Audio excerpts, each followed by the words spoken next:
नमस्कार, मैं दीपक शर्मा, मेरे यूट्यूब मंच पर आपका स्वागत है। दोस्तों, आज इस वीडियो की शुरुआत में ही कह रहा हूँ कि ईश्वर न करे कि नेपाल में जो कुछ हुआ ऐसा कभी हमारे देश में हो, ऐसा कभी ना हो। लेकिन सच्चाई ये है कि पड़ोस के जो भी हालात हैं उसको लेकर सरकार, मोदी का सिस्टम बड़ा सतर्क है, घबराया हुआ है। और आज इस घबराहट को राहुल गांधी ने कुछ ज़्यादा ही बढ़ा दिया। राहुल गांधी ने कुछ ज़्यादा ही सरकार की हवा टाइट कर दी, क्योंकि जो बातें उन्होंने कही उससे पूरी बीजेपी तिलमिलाई हुई है। अब दोस्तों, राहुल गांधी ने सिर्फ इतना कहा कि देश के हालात ठीक नहीं हैं और संविधान को, सिस्टम को बचाने के लिए जो जनरेशन जेड है, यानी जेन जी है, युवा पीढ़ी है, उसको अब आगे आना चाहिए। अब राहुल के ये कहते ही पार्टी में, सरकार में, संगठन में, गुजरात लॉबी में जैसे हड़कंप मच गया। और कुछ ही देर में बीजेपी ने यह आरोप लगा दिया कि राहुल गांधी युवाओं को, जेन जी को भड़का रहे हैं। और यहां तक कह दिया एक आध नेता ने कि राहुल गांधी युवाओं के जरिए, जेन जी के जरिए मोदी का तख्ता पलटना चाहते हैं। जरा सुनिए क्या कहा रविशंकर प्रसाद ने, one of the senior most BJP leader. क्या कहना चाहते हैं राहुल गांधी? आप कहना क्या चाहते हैं? एक जेनजे के नाम पर देश में आप अराजकता फैलाना चाहते हैं? ये बहुत गंभीर सवाल है। उधर कांग्रेस ने बीजेपी पर तंज करते हुए कहा कि लगता है कि जो जेनजी है, जो युवा पीढ़ी है, ये मोदी जी के साथ नहीं खड़ी है। ये डर सता रहा है बीजेपी को।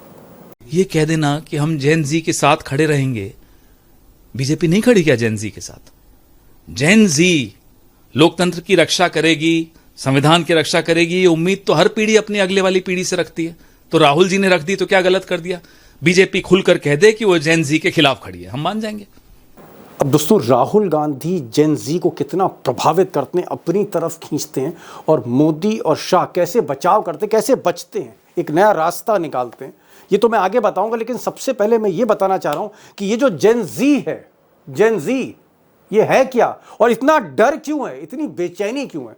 इंटरनल रिपोर्ट है, कुछ पॉइंट्स आपके आगे रखना चाह रहा हूं। एक एक पॉइंट गौर से सुनिएगा और आपको लगेगा कि आखिर मामला संगीन है और सरकार क्यों डरी हुई है। अब सरकार क्यों डरी है, क्यों ये घबराहट है? राहुल गांधी को कहा जा रहा है कि अर्बन नक्सल हैं, पूरे देश को भड़काना चाहते हैं, आग के हवाले कर देना चाहते हैं देश को। इस तरह की जो घबराहट भरी बातें हो रही हैं, इस पर तो मैं आऊँगा, वजह बताऊँगा आपको। लेकिन एक नज़र इस पर भी देख लेते हैं कि भाई ये जेन जी है क्या, ये है क्या, हु इज़ जेन जी। और अगर दो लाइन में कहूँ तो जो बच्चे 1997 से 2012 के बीच में पैदा हुए, 1997 से 2012 के बीच, कुछ लोग 2015 भी ले लेते हैं, ये जो बच्चे हैं जिनकी उम्र 13 से 28 बरस के आसपास है, 13 to 28, जिसमें वोटर की बहुत बड़ी संख्या है, इसको जनरेशन जेड कहते हैं, यानी जेन जी कहते हैं शॉर्ट में। 1997 से लेकर 2012 के बीच में जो पैदा हुए बच्चे हैं उनको जेन जी कहते हैं। अब सबसे इंपॉर्टेंट चीज़, जेन जी से सरकार क्यों घबराई, जो सबसे बड़ा मुद्दा है। पॉइंट नंबर 1, कई पॉइंट्स हैं लेकिन मैं 2-4 पॉइंट आपके सामने रख रहा हूँ।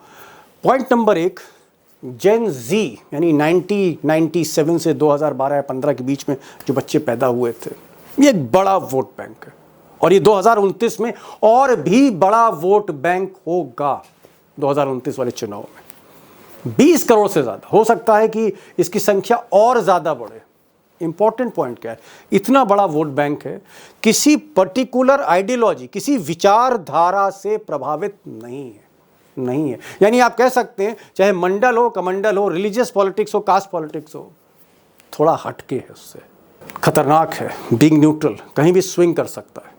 पॉइंट नंबर 2, ये डिजिटल जनरेशन है दोस्तों। डिजिटल जनरेशन है, आप यूट्यूब जिसको आप देख रहे हैं, या फिर इंस्टाग्राम जिसको आप देखते होंगे, रील्स हैं, व्हाट्सएप है, फेसबुक है, ये डिजिटल जनरेशन उसी पर ही फोकस रहती है। ये टीवी, अखबार, मैगजीन नहीं पढ़ते, नहीं देखते, इनकी सारी ओपिनियन डिजिटल प्लेटफॉर्म से ही बनती है।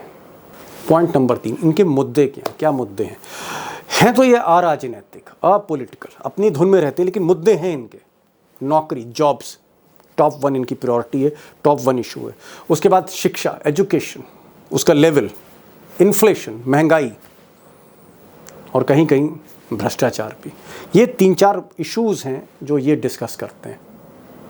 और नंबर 4 सबसे इम्पॉर्टेंट इशू, सबसे डिसाइसिव, जिसको लेकर सरकार घबराई है, ये जो जनरेशन है जेन जी, ये सोशल मीडिया से सबसे ज़्यादा प्रभावित है। उसकी वजह ये कि जब इनकी परवरिश हुई, जब ये बड़े हुए, तो इनको इंस्टाग्राम, फेसबुक, यूट्यूब, इनको एक तरह से इनकी ज़िंदगी का हिस्सा था, इनकी परवरिश का हिस्सा था। और इसीलिए इनकी ओपिनियन इसी सोशल मीडिया से जनरेट होती है। और आप कह सकते हैं, एक्सपर्ट्स कहते हैं कि एक वायरल रील, सिर्फ एक वायरल रील इस पूरी जेन ज़ी को प्रभावित कर सकती है। और सबसे खतरनाक बात, अगर आपने सोशल मीडिया को टच किया, स्विच ऑफ किया, चाहे इंटरनेट चाहे सोशल मीडिया प्लेटफॉर्म, बिना किसी कारण, तो ये भड़क सकते हैं। अब दोस्तों, राहुल गांधी ये जो टी शर्ट पहनते हैं या स्पोर्ट्स शूज़ पहनते हैं या कार्गोस पहनते हैं या वॉक करते हैं या फिर वो एक्सरसाइज करते हैं, कहीं ना कहीं वो कनेक्ट करना चाहते हैं इसी जेन ज़ी के साथ। और यही उनकी 2029 की तैयारी। कुछ पॉइंट्स हैं, जैसे उनका जो फोकस है राहुल गांधी का बेरोज़गारी पर है, जॉब्स पर उनका फोकस है। डिजिटली वो प्रभावित करना चाह रहे हैं कांग्रेस और आप कह सकते हैं इंडिया अलायंस, डिजिटल बेस को बढ़ा रहे हैं। राहुल गांधी खुद रील्स बनाते हैं, खुद इंस्टाग्राम पे आते हैं, खुद फेसबुक पे पोस्ट डाल रहे हैं, खुद ट्विटर पे सक्रिय हैं। डिजिटल बेस को बढ़ा रहे हैं कि इस जेन ज़ी को अट्रैक्ट किया जा सके। और 2029 की तैयारी में जो फोकस है, मेन फोकस है राहुल गांधी का या कांग्रेस का, आप कह सकते हैं अपोजिशन का, वो फोकस जेन ज़ी पर है। जेन ज़ी पर है क्योंकि 2029 में ये जो वोट बैंक है, ये 25% से बढ़कर 30% तक जा सकता है। सबसे बड़ा चंक होगा, सबसे डिसाइसिव होगा। और मैंने कहा कि एक ही रील अगर वायरल हो जाए तो पूरा डिसीजन स्विंग कर सकता है। डिसाइडेड लाइंस इस जेन ज़ी की नहीं है, यानी पहले से कुछ प्री मेडिटेटेड थॉट नहीं है, किसी आइडियोलॉजी से बहुत ज़्यादा लेना देना नहीं है। और दोस्तों, आज का जो बड़ा सवाल है वो ये है कि क्या राहुल गांधी, ये जो जेन ज़ी है, जो एक सबसे बड़ा, सबसे डिसाइसिव, सबसे वोलाटाइल, सबसे अनप्रेडिक्टेबल, आपको पता नहीं कि किधर जाएगा, ये नोटा पे भी जा सकता है, ये किधर शिफ्ट होगा ये पता नहीं है बड़े बड़े सेफोलॉजिस्ट को, इसको कितना प्रभावित कर पाएंगे जेन ज़ी को 2029 तक, ये एक बड़ा सवाल है। और दूसरा सवाल ये है कि बीजेपी वाकई क्या बहुत डरी हुई है? और जिस तरह की बातें आज रविशंकर ने करी, शाहनवाज हुसैन ने करी या मोदी के कई मंत्रियों ने करी, यहाँ तक कि राहुल गांधी को अर्बन नक्सल कह दिया, और कहा यह भी जा रहा है कि राहुल गांधी की घेराबंदी की तैयारी, मुकदमे की तैयारी कहीं ना कहीं लपेटना चाहती है बीजेपी उनको इस बयान पर। बहरहाल आगे क्या होगा, लेकिन सवाल ये है कि बीजेपी का नेक्स्ट एक्शन क्या है, राहुल गांधी का नेक्स्ट एक्शन क्या है, और जेन ज़ी को लेकर होने क्या जा रहा है देश में। क्या कुछ हो भी सकता है, या फिर हिंदुस्तान को हम नेपाल से, बांग्लादेश से, श्रीलंका से कंपेयर नहीं कर सकते। यहाँ की जेन ज़ी कुछ अलग है क्या? विषय गंभीर है और इसलिए आज 4 मेहमानों को बुलाया। 4 मेहमान हमारे साथ जवाहरलाल नेहरू यूनिवर्सिटी JNU के think tank, top think tank, वहाँ के प्रेसिडेंट रहे प्रोफेसर चतुर्वेदी होंगे हमारे साथ पुष्पेंद्र चौधरी होंगे, सोशल एक्टिविस्ट, उनसे मैं कुछ सवाल करूंगा। हमारे साथ ओंकारेश्वर पांडे होंगे जो देश के मिजाज पर नज़र रखते हैं, और उमाकांत होंगे हमारे साथ, जिनसे मैं पूछूंगा कि भाई कांग्रेस बीजेपी में चल क्या रहा है और होने क्या जा रहा है। मेरा सवाल चौधरी साहब ये है कि राहुल गांधी ने कहा कि भाई जेन ज़ी जो युवा हैं, 20-22 साल, 25 साल, ये जो युवा हैं ये आगे आए। अगर वो युवाओं को का आह्वान कर रहे हैं, उनको न्योता दे रहे हैं कि आप भाई आप आइए, मेन स्ट्रीम में आइए, संविधान की रक्षा करिए, तो इसमें बीजेपी को इतनी घबराहट क्यों? मैं बीजेपी की बेचैनी की बात कर रहा हूं, जैसे भय लग रहा है उसको इस आह्वान से। बीजेपी क्यों डर गई? बीजेपी इसलिए डर रही है क्योंकि 40-35 साल से नीचे का जो है हमारी आबादी 70% वही है। अगर उसने एक बार निर्णय ले लिया और नेपाल जैसी हालात यहाँ पर पैदा कर दिए जो कोई भी नहीं चाहता, तो उससे ये डर रहे हैं कि हमने तो और ज्यादा गड़बड़ियां, नेपाल में इतनी गड़बड़ियां नहीं थी जितनी जिस पैमाने पर और जितनी संख्या में इन्होंने कर रखी है। इस चीज से घबराए हुए हैं कि सारे स्केलेटन बाहर आ जाएंगे, वोट चोरी आपकी पकड़ी जा चुकी है, आपकी सत्ता अवैध साबित हो चुकी है, तो कहीं ऐसा ना हो कि ऐसा जलजला यहाँ पर भी आ जाए, इससे इनके अंदर भय है। जी ओके, गॉट योर पॉइंट। मैं जरा पांडे जी के पास आ रहा हूँ। ओंकारेश्वर जी, क्या आपको लगता है कि जो हमारे यहाँ युवा हैं, इंस्टाग्राम पे रील बना रहे हैं, फेसबुक पर रील बना रहे हैं, या यूट्यूब पे वीडियो बना रहे हैं, या फिर आप कह सकते हैं कि कहीं ना कहीं आईफोन की जो लाइन लगी थी वहां पर हाथापाई चल रही है, क्या आपको लगता है कि राहुल गांधी ने जो मैसेजिंग की है वो सही मैसेजिंग है, या इसका असर नेपाल में हो सकता है, बांग्लादेश में हो सकता है, हमारे यहाँ असर की कोई गुंजाइश नहीं है? देखिए, राहुल गांधी उन युवाओं को टारगेट कर रहे हैं जिनका भविष्य पिछले 10 साल में अंधकार में हुआ है। आप किसी ओके। भी तरह से देखें, 2016 में मोदी सरकार ने वादा किया था कि 40 करोड़ लोगों को स्किल डेवलपमेंट की ट्रेनिंग देंगे, स्किल्स देंगे। और इतने 5 नहीं, इसमें 8 साल से ज्यादा हो गए, 9 साल हो गए करीब करीब, और बमुश्किल कुछ एक करोड़ लोगों को वो स्किल दे पाए हैं, उनका भी ठीक से पता अता नहीं है। 5 मंत्री बदले गए एनएसडीसी में, 3-3 जो है सीईओ बदले गए, लेकिन काम कुछ नहीं हुआ। तो युवा, उस समय याद होगा मोदी जी के तमाम भाषणों में युवा रहते थे, सबसे युवा देश, हमारा इतना युवा, हमारा इतना युवा। लेकिन आज उन युवाओं की बात कोई नहीं करता, ना उन्हें स्किल दिया गया, ना रोजगार दिया गया, ना उन्हें। और दूसरा, नेपाल का जो सबक है उसको ठीक से समझना चाहिए। नेपाल का सबक ये है कि आप हमें नौकरी नहीं दे पा रहे हैं, हमारी ऊंची पढ़ाई लिखाई ठीक से नहीं हो पा रही है, और बड़े घरानों के, बड़े घरों के जो जो शासक वर्ग है, उनके बच्चों को हम देख रहे हैं कि वो कैसे दिन दूनी चार चौगुनी प्रगति कर रहे हैं। उस पर से आप मेरा जो डिजिटल अधिकार छीन रहे हैं, एक्सप्रेशन का अधिकार छीन रहे हैं। इससे कुछ लोगों ने ये उसको कहने की कोशिश की कि अरे भाई फेसबुक छीन लिया तो बच्चों की तरह वो कर रहे। बच्चे नहीं है, उनके पास टिकटॉक था। आज का युवा उन्हीं उसी मोबाइल में अपनी जिंदगी ढूंढता है, अपना करियर ढूंढता है, और एंटरटेनमेंट भी ढूंढता है, अपने गम को भी उसमें डुबाता है। और उस अधिकार को आप किसी तरह से, डिजिटल राइट्स को छीनते हैं, तो वो उबल पड़ता है। राहुल गांधी को ये दिखाई दे रहा है कि भारत के युवाओं में भी बहुत ज्यादा निराशा है। वो कहीं ना कहीं हतोत्साहित हैं कि उनका भविष्य करे तो करे क्या। जो दौड़ होती थी शहरों में, गांवों में, वो फौज में भर्ती होने के लिए वो अग्निवीर तक सीमित रह गया। वो जी। जाएं तो जाएं कहां, रेलवे की नौकरी घट गई है। तो जो बड़े संस्थान हैं उसमें नौकरियों को आपने घटा दिया। आप कह रहे नहीं, पकौड़ा बेच लो, पकौड़ा बेचना उसको आता नहीं है। तो ये जो है, इस तरह के व्यवहार से, और बिहार में उन्होंने देख लिया कि युवाओं की स्थिति क्या है। वही युवा जी। पागल होकर बिहार में वोट अधिकार यात्रा में जा रहे थे। जाहिर है राहुल गांधी उसको टारगेट करेंगे। जी जी, आ रहा हूँ, आपके पास आ रहा हूँ। मैं जरा प्रोफेसर चतुर्वेदी जी के पास जाना चाह रहा हूँ। प्रोफेसर साहब, आप तो भाई युवाओं के बीच ही रहे, युवा नेता भी थे अपने समय में, जेएनयू के आप अध्यक्ष थे, उसके बाद युवाओं को ही पढ़ाते रहे, ताउम्र पढ़ाते रहे। मैं एक चीज जानना चाह रहा था आपसे कि हमने देखा कि सबसे पहले अगर जेन जी की अगर क्रांति हमने देखी तो भारत में ही देखी, बांग्लादेश, श्रीलंका, नेपाल से पहले। 2012-13 में जब ये निर्भया कांड हुआ था तो कौन लोग थे? ये यूथ ही थे जिन्होंने पूरा घेराव कर दिया था और सरकार एकदम दब गई थी। लेकिन पिछले कई बरसों से इस तरह का मूवमेंट नहीं हुआ। क्या आपको लगता है कि अपोजिशन पार्टीज जो हैं उनका पॉलिटिकल स्ट्रक्चर, खासकर यूथ विंग, बहुत कमजोर हैं? अगर आप देखें वो कारण है, या हम ये माने कि हमारा यूथ जो है यूनाइटेड नहीं है? ये जो आप बता रहे हैं वो कारण तो है, लेकिन इससे बड़ा कारण है जिसको भी कायदे से कंसीडर करना चाहिए, वो ये कि यूथ की प्रॉब्लम तो है, उसमें असंतोष है, लेकिन वो असंतोष पॉलिटिकल प्रोटेस्ट में ट्रांसफॉर्म नहीं हो रहा है। और वो पॉलिटिकल प्रोटेस्ट में ट्रांसफॉर्म हो, इसलिए किसी भी पार्टी के पास नहीं, मोदी को मिल रहा है, पहली चीज।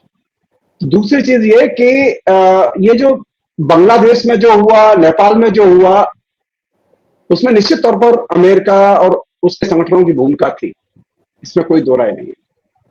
भारत में थोड़ी सी भिन्न स्थिति है। भिन्न स्थिति इस सेंस में कि जो मोदी या आरएसएस के लोग वो ऑलरेडी अमेरिकी पक्षधर हैं, तो उनके द्वारा जो चलाई जा रही सरकार है उसे अस्थिर करने के लिए युवाओं को उत्प्रेरित करने में ये न तो पॉलिटिकली मदद करेंगे, न बाहर से मदद आएगी। ये बांग्लादेश और नेपाल और श्रीलंका, इन तीनों की स्थितियों में और भारत में ये बुनियादी फर्क है।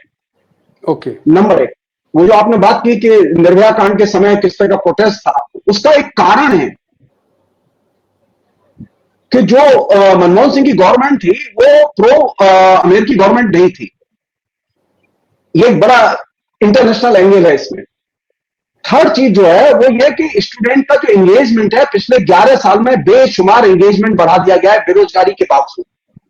वो यूट्यूब में व्यस्त है, वो रील में व्यस्त है, वो और दूसरे नॉनसेंस में व्यस्त है, वो किसी भी सेंस के मसले पर, पॉलिटिकल इश्यूज पर आने के लिए तैयार नहीं है।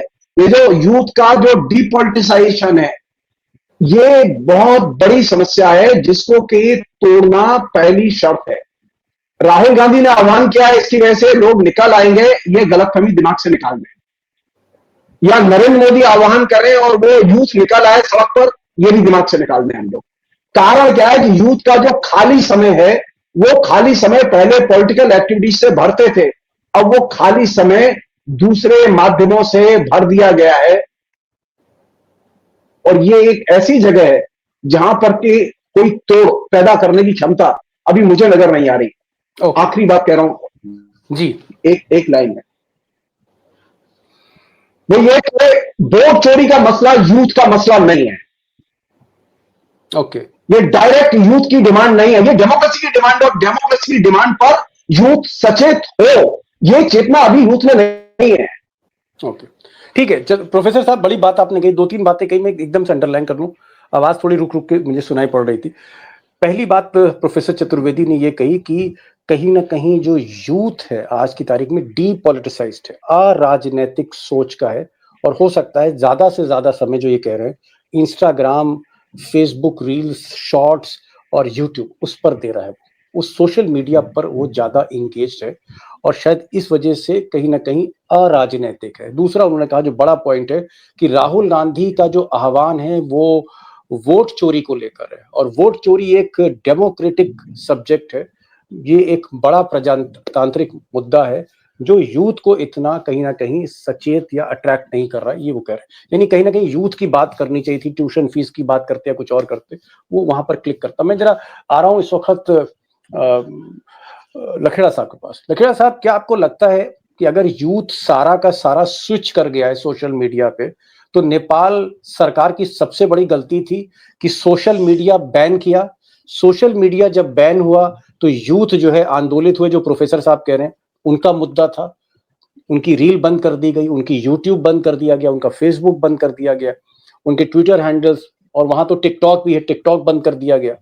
और इसकी वजह से यूथ आया, और जब यूथ आगे आया, यानी जेनजी आगे आया, 15 साल से लेके 25-30 साल तक के बच्चे आए, कुछ स्कूल यूनिफॉर्म पे आए, उन्होंने आंदोलन की अगुवाई करी और पीछे से पॉलिटिकल कार्डर ने कैप्चर कर लिया। क्या आपको लगता है कि बिगेस्ट मिस्टेक सोशल मीडिया को बैन करना, और अगर ये गलती भारत सरकार भी करती है सोशल मीडिया को बैन करना, तो यहां पर इस तरह की चीज हो सकती है? यानी कहीं ना कहीं सोशल मीडिया से दूर करना, मंच से दूर करना यूथ को, ये एक सबसे बड़ा फैक्टर है। देखिए, भारत की जो स्थितियां हैं उसको नेपाल से एकदम तुलना करना बहुत ज्यादा प्रासंगिक नहीं होगा।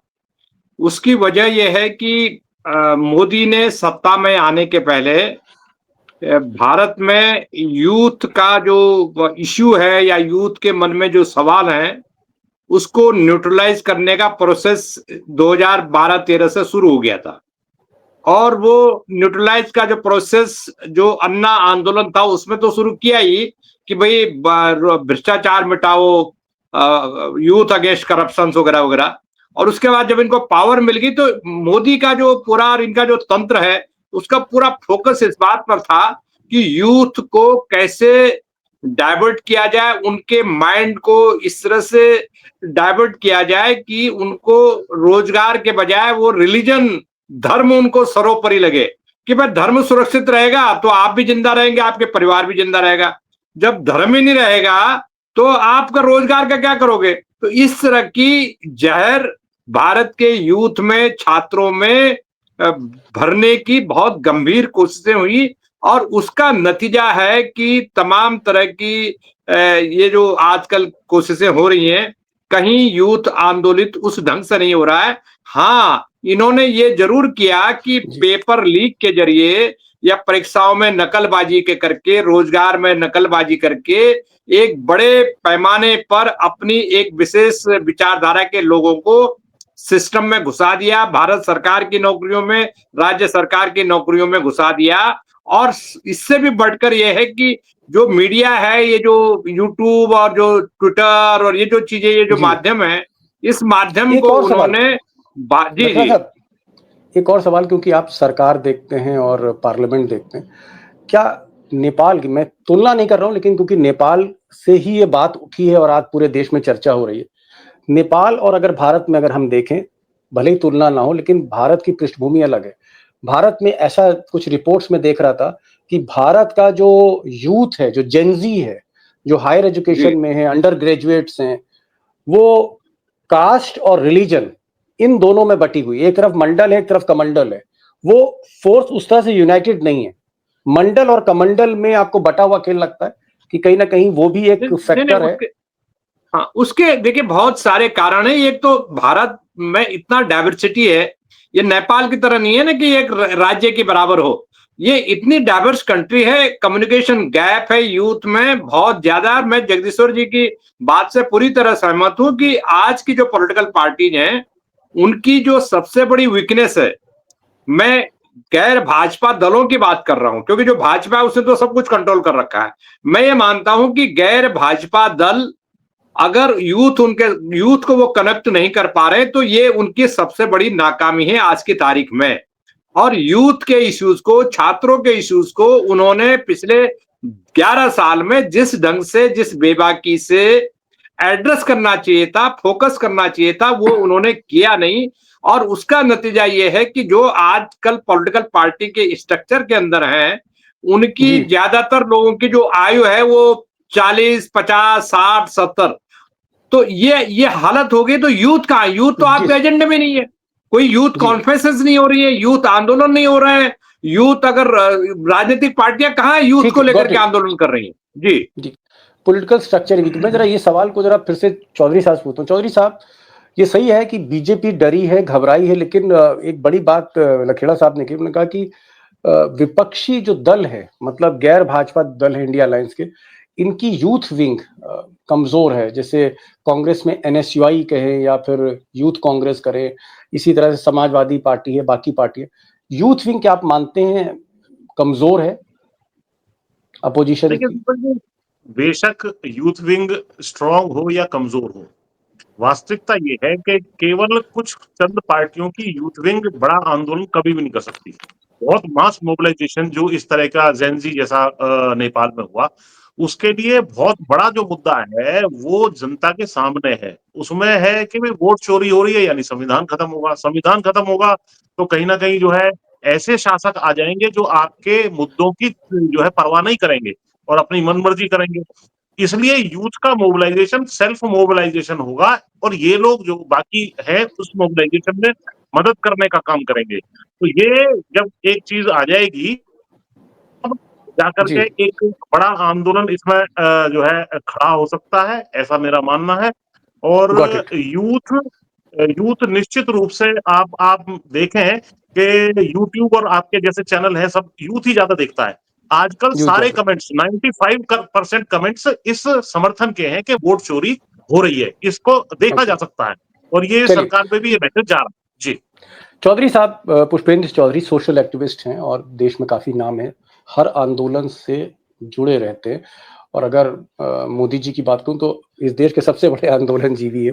इनका ये कहना है, जो एक्सपीरियंस इनका ये कह रहा है, इनका कहना है कि सिर्फ पॉलिटिकल विंग जो राजनीतिक संगठन है युवाओं के, उससे कुछ नहीं होने वाला है। एक मास मोबिलाइजेशन की जरूरत है और वो स्वतः होता है सारी चीजें, ये वो बोल रहे हैं। मैं प्रोफेसर चतुर्वेदी पर लास्ट में कमेंट लूंगा।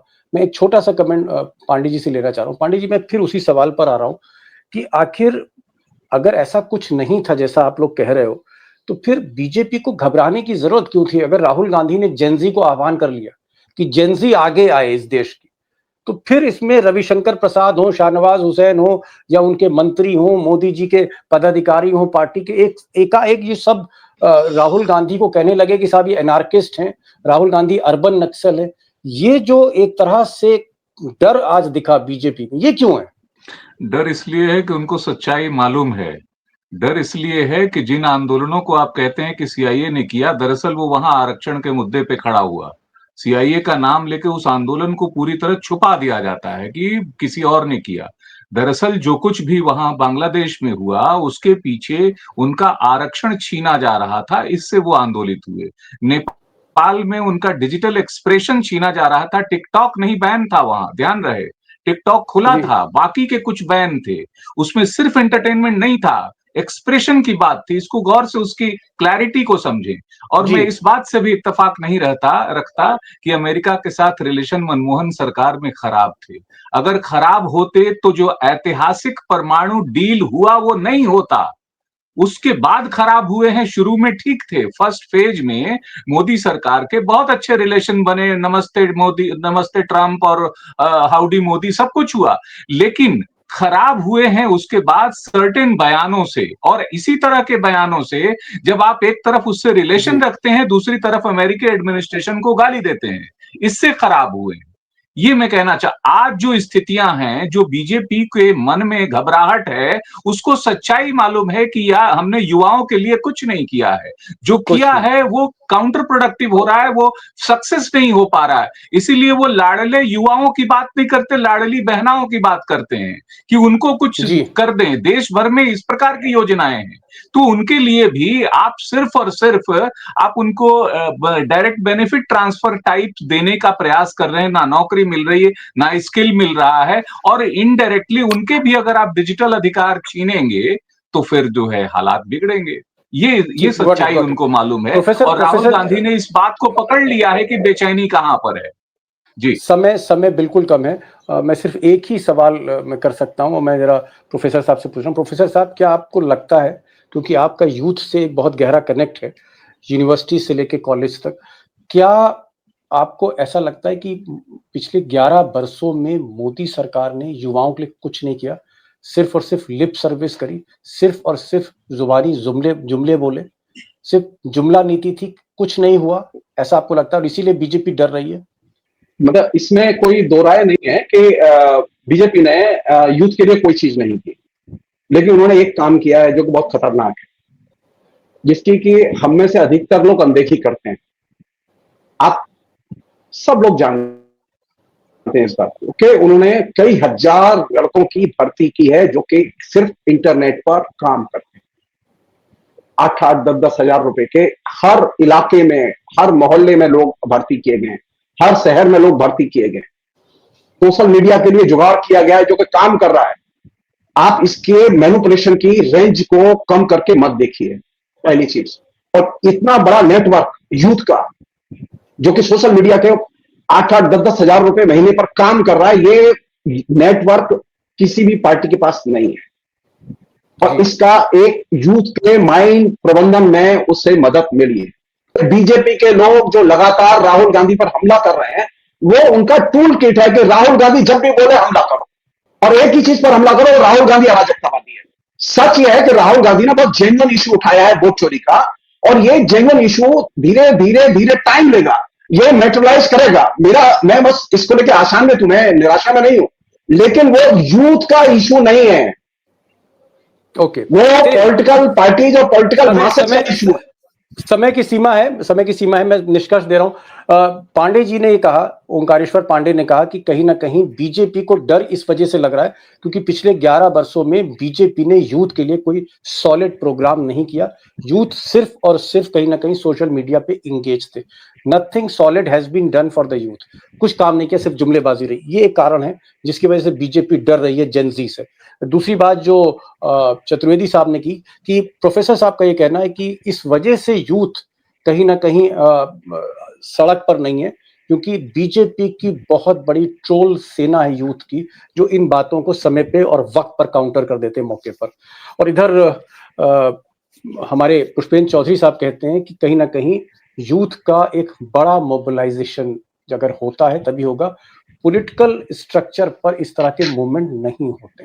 बहरहाल क्या होगा आगे तो मैं ही बताऊंगा। मैं सिर्फ इतना ही कह सकता हूं कि आज राहुल गांधी के इस बयान पर बीजेपी ने चारों तरफ से कांग्रेस पार्टी को घेरा, राहुल गांधी को एनार्किस्ट का, अर्बन नक्सल का और भी बहुत कुछ का, और उन्होंने कहा कि ये भड़काकर तख्ता पलट करना चाहते हैं, ये युवाओं को भड़काकर मोदी की कुर्सी छीनना चाहते हैं, सिर्फ ये मकसद है। युवाओं के लिए इनका भी कोई सरोकार नहीं, ये विपक्ष का कहना। बहरहाल क्या होता आगे देखते हैं। लखेड़ा साहब आप आए, सॉरी मैं आपको दूसरे राउंड में मौका नहीं दे पाया। ओंकारेश्वर पांडे जी आपका बहुत बहुत शुक्रिया। प्रोफेसर चतुर्वेदी जी आप आए इस प्रोग्राम में, आपका भी शुक्रिया। और हमारे साथ क्रांतिकारी आवाज आप कह सकते हैं आज के दौर की पुष्पेंद्र चौधरी साहब थे, उनका बहुत बहुत शुक्रिया। Thank you so much for joining this programme.